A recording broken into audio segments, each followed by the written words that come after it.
So the battle lines are drawn. It's India versus Australia in the final, and I'm actually right now in enemy territory. Don't get me wrong, I'm still in New Delhi, but this is the Australian Embassy. With me, the High Commissioner to India from Australia, Mr. Green. And you know what?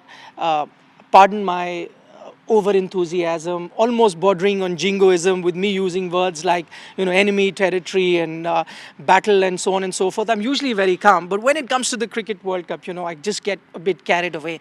But I want to know. We understand that. I want to know from you. It's the first time that you're in India, and you're also, witnessing the excitement, the energy around of the Cricket World Cup. Are you enjoying that? Totally. I mean, very much enjoying the cricket, loving the feeling in the stands, enjoying all sorts of engagement that I have with the Indian people I meet at games. And, there's the other thing I'm enjoying is the way in which Indians think about Australian cricket and cricketers. I get a sense that somehow our society draws respect from the way in which you think about Australian cricketers and their never say die, backs against the wall fighting spirit. That's really interesting. You're right. Because of the dominance that Australia has had for so many years, there are a lot of admirers here in India of the Australian team. Firstly, you're here in Delhi. I know that you went to see the first game in Chennai. Are you going to be traveling to Ahmedabad as well? I will be. I hope I'll enjoy it a bit more than I enjoyed Chennai. But yeah, I'll definitely be there. What a privilege to be a representative of Australia in the big stage like that. I mean, this is a personal question, but how do you manage to get an air ticket? Because I'm struggling to get one. We got one at just the moment that we thought we would be in the final. We pressed that button very quickly and made sure that I had an opportunity to get one because, as you know, they're scarce as hen's teeth.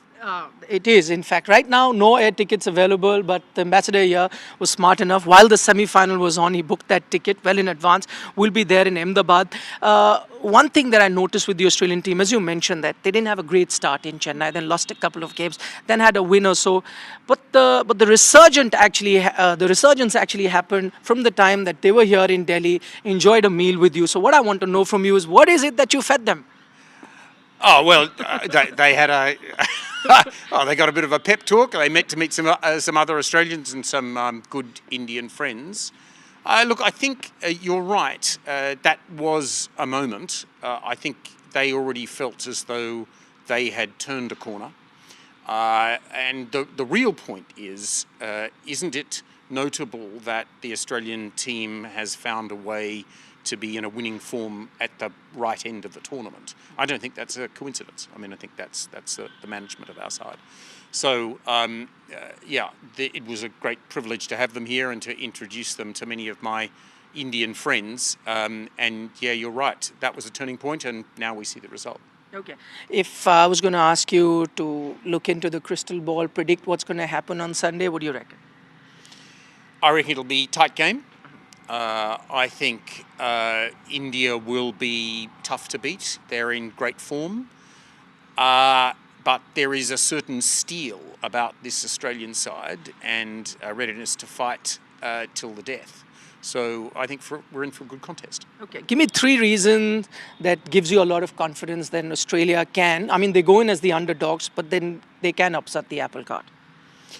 Well, I mean, there's 3 obvious reasons, Dave Warner, Adam Zampa and Glenn Maxwell. But if you want thematics, then I think the fact that Australia has got into a winning form at the right end of the tournament. I think the fact that this country is a place that many Australians now play cricket. They're comfortable here. They know your players. They know the grounds. They know what to expect. But the third factor that I would mention is the captaincy and leadership of Pat Cummins, which I think is really striking in this tournament. He knows his cricket, but he also needs how to get men into a position to win. As an Australian supporter, can you name a player or maybe a couple that you think you'd be wary of in the Indian camp? Oh, you can't go past Virat Kohli. I mean, the guy's in super form. He's got all the shots, and he's got a great temperament. So do worry about him. But I guess the Australian team will be thinking about themselves rather than the Indian opponents and making sure that they all play their roles best. And finally, are you a bit of a cricketer yourself? Well, I have been. I played at school. I played as a young man, and I'll still pick up a cricket bat at a family function in the park or on the beach in Australia. I was never a great cricketer. I think I told you probably my best skill as a slips catcher.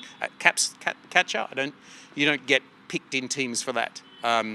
And as a batsman, I was much more Geoffrey Boycott than I was Glenn Maxwell. But I love the game, and I'm really looking forward to tomorrow. All right. I love Geoffrey Boycott. In fact, we have a position in our Veterans League for a nice slip fielder, so I'm going to give you a call next time we're going to be having a game. But Ambassador, thank you so much for taking our time and wishing you all the very best for the final. Same to you too. Cheers.